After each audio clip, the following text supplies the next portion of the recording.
Hello everyone, स्वागत करते हैं आपका अपने यूट्यूब चैनल कोड कर लो पर। आज सोल्व करेंगे जेपजी की प्रॉब्लम ऑफ द डे। तो अच्छी प्रॉब्लम है, मीडियम लेवल की। सबसे पहले इसकी स्टेटमेंट पढ़ेंगे, फिर इसके प्रोज देखेंगे, इसको करेंगे दोनों लगे हुए। तो स्टेटमेंट देखते हैं अपने पास क्या कह रही है। Given an array and an integer K, ठीक है जी। Find the maximum for each and every contiguous sub array of size K, ठीक है। क्या कह रहा है, एग्जाम्पल को व्हाइट बोर्ड पर लेकर चलते हैं, ठीक है। डायरेक्ट वहां पर समझ रहे होंगे। व्हाइट बोर्ड की तरफ चलते हैं, ठीक है। हमारे पास क्या दिया है कि एक हमारे पास के होगा, ठीक है। के होगा जी अपने पास।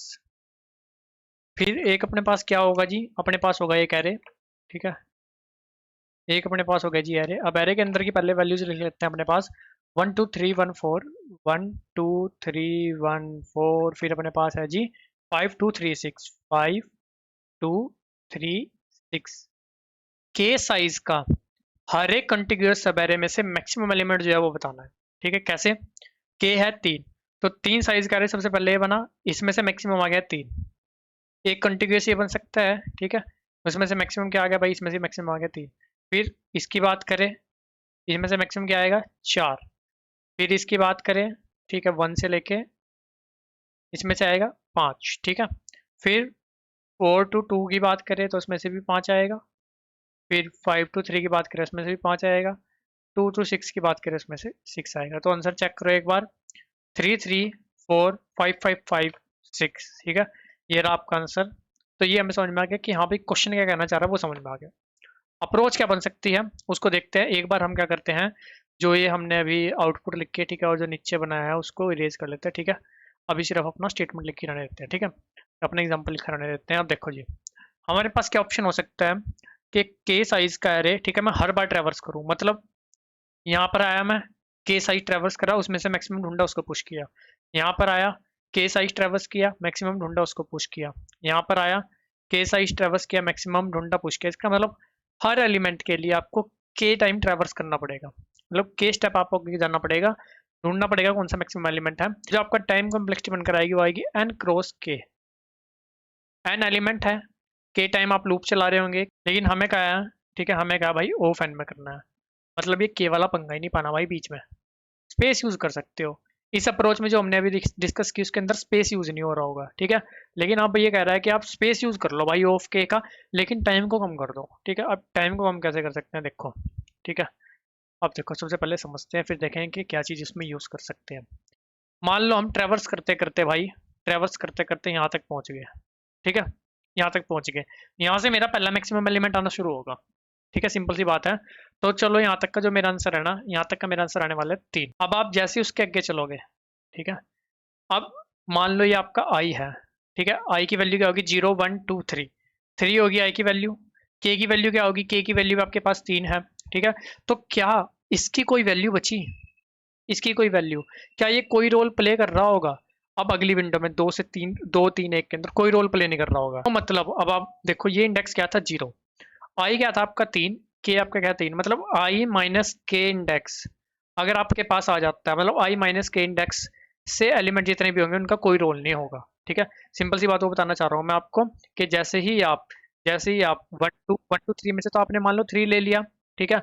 उसके बाद आप जैसे ही इस पर आए तो इसकी कोई वैल्यू नहीं होगी। जैसे ही इस पर आओगे इसकी कोई वैल्यू नहीं होगी, ठीक है। तो ये जो हमें पता चलेगा कि किस इंडेक्स तक की कोई वैल्यू है, वो सिंपल आई माइनस के से हम पता लगा सकते हैं कि किस इंडेक्स की हमारे पास कोई वैल्यू नहीं है, ठीक है। इस केस में मेरे पास आई माइनस के क्या होगा, आई माइनस के होगा 0, ठीक है। कि 0 इंडेक्स पर जो एलिमेंट पड़ा है भाई, वो हमारे पास जो मेरी कॉन्टिग्यूअस सब एरे है उसकी रेंज से बाहर हो चुका है।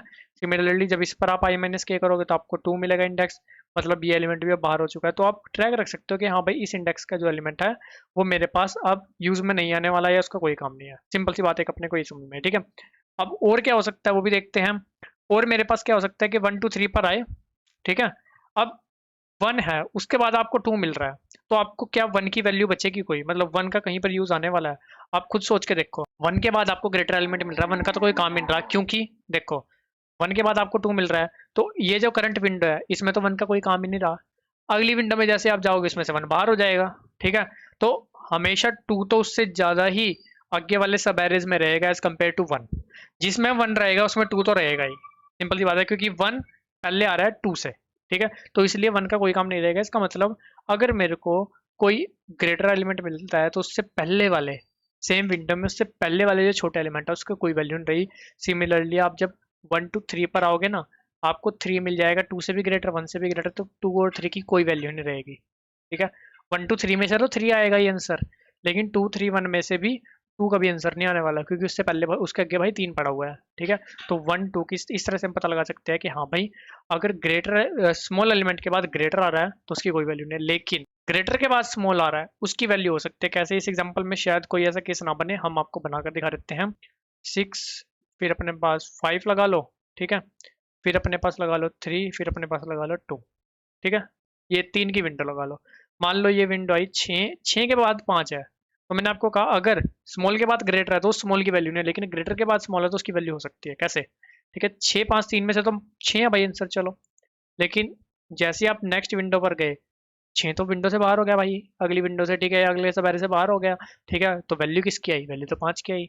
तो 5 को आप नेगलेक्ट नहीं कर सकते उस केस में, तो आपको सिंपल, अगर स्मॉल के बाद ग्रेटर आ गया तो आप उसको नेगलेक्ट कर सकते हो। सिमिलरली कोई एलिमेंट आपका विंडो से बाहर जा रहा है तो आप उसको नेगलेक्ट कर सकते हो। जैसे 1 2 3 पे से जब आप अगले एक को लोगे तो पिछले को आपको छोड़ना पड़ेगा, जब 4 पर आओगे तो आपको 2 को छोड़ना पड़ेगा। ठीक है, अब ये चीज़ मेंटेन रखने के लिए कि हाँ भाई, ये वाला एलिमेंट है, इसको बाहर निकाल दो, ये वाला एलिमेंट है, इसको बाहर निकाल दो, और ये वाला एलिमेंट को ले लो, ये वाला एलिमेंट को ले लो, मतलब आगे से बाहर निकालते रहो। ठीक है, पीछे से उनको इन करते रहो एलिमेंटों को, और अगले वाले एलिमेंटों को भी हमें रीड करना है।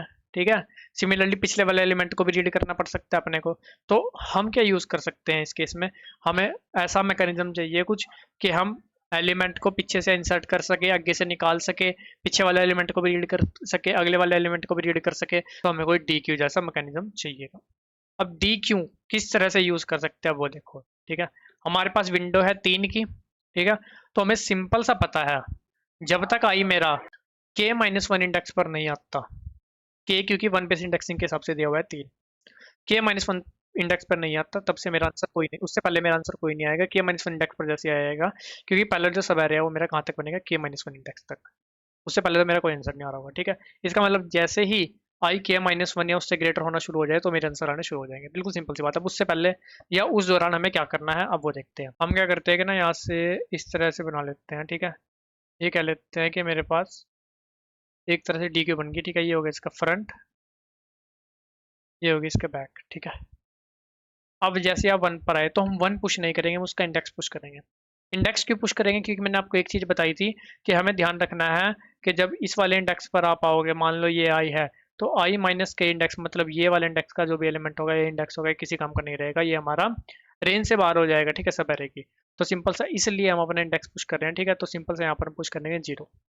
हम आए किस पर? 1 इंडेक्स पर। हमने चेक करा क्यू के बैक पर जो मेरे पास एलिमेंट पड़ा हुआ है, मतलब जो इंडेक्स पड़ा हुआ है, उस इंडेक्स पर जो एलिमेंट पड़ा हुआ है, वो जो करंट एलिमेंट जो मेरे पास आ रहा है, करंट इंडेक्स पर जो एलिमेंट आ रहा है उससे छोटा है। ठीक है, तो उसका तो कोई मतलब ही नहीं हुआ। मैंने आपको बताया अगर छोटे के बारे में बड़ा आता है तो पिछले छोटे वाले का तो कोई मतलब ही नहीं है। तो हम सिंपल क्या कर सकते हैं, इसको पॉप कर सकते हैं। बिल्कुल सिंपल सा। ठीक है, हम क्या करेंगे, 1 इंडेक्स को यहाँ पर पुश कर देंगे। यहाँ भाई अभी के लिए मेरा 1 इंडेक्स यहाँ पर आ गया। ठीक है, चलो आगे चले। हमने देखा कि 2 इंडेक्स वाला तो 1 इंडेक्स वाले से भी ग्रेटर है। ठीक है, इसको भी यहाँ से कर दिया पॉप, और यहाँ पर 2 इंडेक्स को पुश कर दिया। सिंपल सी बात हुई। अब जो यहाँ पर आकर मेरी क्या कंडीशन सेटिस्फाई होगी कि मैंने एक अपना पहला सब एरे जो के साइज का है वो ट्रैवर्स कर लिया, मतलब आई मेरा किसके इक्वल हो गया? ग्रेटर या इक्वल हो गया k-1 से। ठीक है, मेरे को सिंपल जो भी क्यू का फ्रंट पड़ा हुआ है उस इंडेक्स का जो भी एलिमेंट है 3, उसको आंसर में ले लेना है। मान लेते हैं ये मेरा चल रहा है यहाँ पर आंसर। अब आया हम यहाँ पर जी। ठीक है, ग्रेटर के बाद स्मॉल आ जाए कोई दिक्कत वाली बात नहीं है। ठीक है, ये दोनों मेरे पहले बार हो चुके हैं। यहाँ पर हमने देखा इंडेक्स क्या पड़ा हुआ है? 2 इंडेक्स। ठीक है, और अब क्या इंडेक्स आ रहा है? अब आ रहा है 3 इंडेक्स, तो यहाँ पर पुश किया। साथ के साथ यहाँ पर हमने फ्रंट में क्या देखा? फ्रंट में पड़ा हुआ है 2 इंडेक्स, 2 इंडेक्स का एलिमेंट है 3, तो यहाँ पर आ गया 3 ही आंसर। अब ये हर बार चलता रहेगा क्योंकि आई आपका k-1 इंडेक्स से ग्रेटर हो चुका है। अब आई k-1 इंडेक्स से इक्वल है उससे ग्रेटर में चल रहा है। ठीक है, तो हर बार आपका एक एक आंसर आता रहेगा। चलो जी, अब आए हम यहाँ पर आए तो हमने देखा कि जो बैक पर पड़ा हुआ है उस पर जो एलिमेंट है वो करंट एलिमेंट से छोटा है, तो उसको कर दो पॉप। ठीक है, फिर हमने देखा कि ये जो इसके पीछे वाला एलिमेंट एक और पड़ा हुआ है। ठीक है, जितने मतलब एलिमेंट अभी छोटे पड़े हैं यार, वो भी छोटा है जो 2 इंडेक्स पर पड़ा हुआ है, तो इसको भी कर दिया हमने, इसको भी कर दिया पॉप, और 4 वाले इंडेक्स को कर दिया पुश। फिर हमने यहाँ पर जो भी 4 इंडेक्स पर पड़ा हुआ था फिर कर दिया पुश। बिल्कुल सिंपल सी बात। ठीक है, फिर आए यहाँ पर आए देखा कि 4 इंडेक्स पड़ा हुआ है। ये क्या इंडेक्स है? ये 5 इंडेक्स है। ठीक है, हमने देखा कि 4 इंडेक्स पर जो वैल्यू पड़ी है वो स्मॉल है, उसका कोई मतलब नहीं बनता। 5 इंडेक्स वाले को यहाँ पर पुश किया करो, और साथ के साथ यहाँ पर 5 इंडेक्स पर जो वैल्यू पड़ी हुई है उसको यहाँ पर पुश कर दो। आगे आए जी, स्मॉल वाला हम ले सकते हैं, तो यहाँ पर इसको ले लिया अभी के लिए, और जो भी फ्रंट में जो भी वैल्यू पड़ी है उस इंडेक्स पर जो भी वैल्यू पड़ी है उसको यहाँ पर ले लिया, ठीक है। उसके बाद यहाँ पर आए, हमने देखा कि ये तो 3 है, लेकिन जो बैक पर पड़ा हुआ है 6 इंडेक्स, उस पर जो वैल्यू है वो 2 है, मतलब उसका कोई मतलब नहीं बनता, उसको कर दिया पॉप। फिर हमने देखा 5 इंडेक्स पर वैल्यू जो पड़ी हुई है वो तो यार 3 से तो बड़ी है, ठीक है, उससे तो छोटी नहीं है, तो उसको पॉप नहीं करेंगे, पर 3 वाली को यहाँ पर पुश कर देंगे, जो भी होगा 7 इंडेक्स वो हो गया मेरे पास पुश, ठीक है। सिंपल सा। फिर हमने क्या करा, अभी भी मेरे पास फ्रंट में क्या पड़ा हुआ है 5 ही, तो 5 ही यहाँ पर मेरे पास आ गया, ठीक है। ये तो 5 इंडेक्स है, लेकिन इस पर जो वैल्यू पड़ी है वो भी 5 ही है, ठीक है, तो वो मेरे पास यहाँ पर आ गई। फिर हमने देखा 6, अब 6 का जो भी इंडेक्स है, 6 का इंडेक्स मेरे पास क्या है, 0 1 2 3 4 5 6 7 8, 8 माइनस 3, अगर आपके पास 5 इंडेक्स पड़ा हुआ है फ्रंट में तो उसको पॉप कर दो, वो बाहर हो चुका है। अब आप देखो फ्रंट में आपके पास 5 इंडेक्स पड़ा हुआ है, इसको पॉप कर दो, एक्चुअल में देखो विंडो इतनी बनने वाली है, ये बाहर हो जाने वाला है, सिंपल सी बात, ठीक है।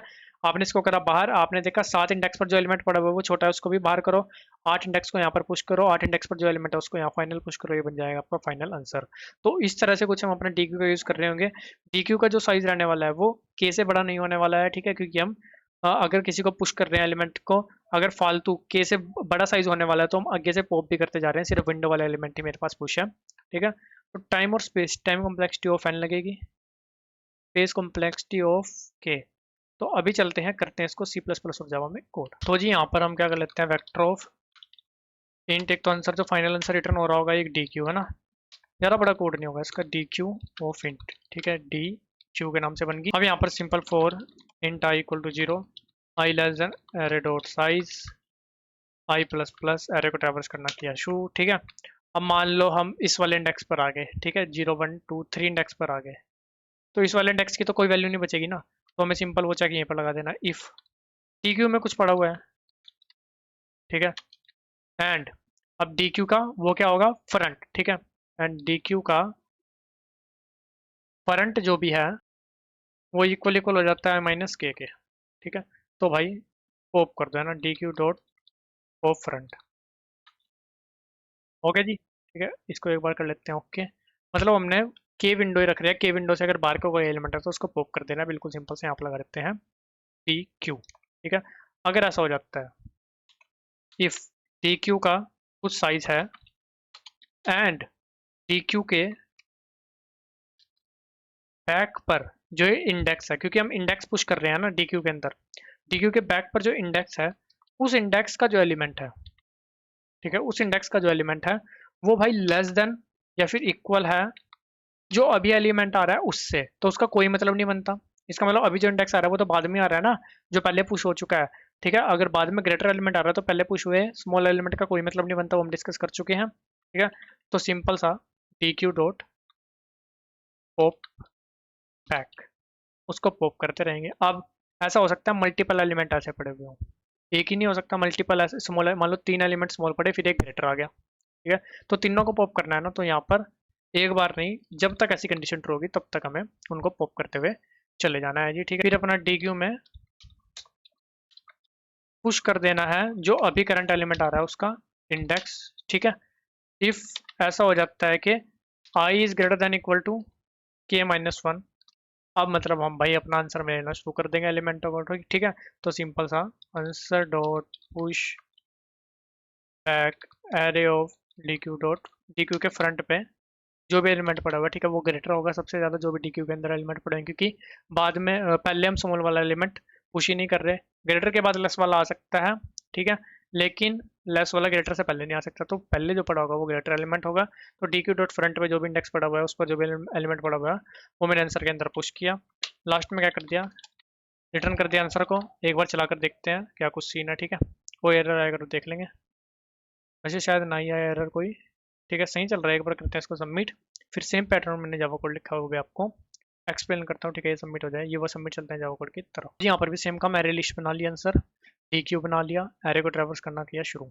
अगर डी क्यू का साइज एम्प्टी नहीं है तो कुछ एलिमेंट पड़ा हुआ है और वो एलिमेंट का जो इंडेक्स है वो आई माइनस के बोला, मतलब वो अब जो करंट मेरे पास के साइज का सब एरे बन रहा है उससे बाहर हो चुका है, ठीक है, तो उसको भाई बाहर ही कर दो, ठीक है, उसको डी क्यू से ही बाहर कर दो। और जब तक ऐसा होता है कि डी क्यू का साइज कुछ होता है एंड डी क्यू का जो लास्ट एलिमेंट पड़ा होता है, मतलब लास्ट इंडेक्स होता है उस पर जो एलिमेंट पड़ा होता है वो लेस देन है अभी करंट एलिमेंट से, तो उसका कोई मतलब नहीं बनता, उसको रिमूव करते हुए चले जाओ, करंट एलिमेंट का इंडेक्स ऐड करो, ठीक है। अगर मेरे पास हाँ भाई जब मेरे पास ये रेंज आ जाए। जैसे मैंने आपको बताया था कि ये 3 एलिमेंट जब मैं ट्रैवर्स कर लूँ तभी से मेरा आंसर आना शुरू होगा, उससे पहले मेरा कोई आंसर नहीं होगा। तो वो हम आई greater than equal to K minus one से पता लगा सकते हैं कि हाँ भाई उस रेंज को हम पार किया है या नहीं। ठीक है, अगर वहाँ तक पहुँच गए तो मतलब हमने आंसर लेना शुरू कर देना है।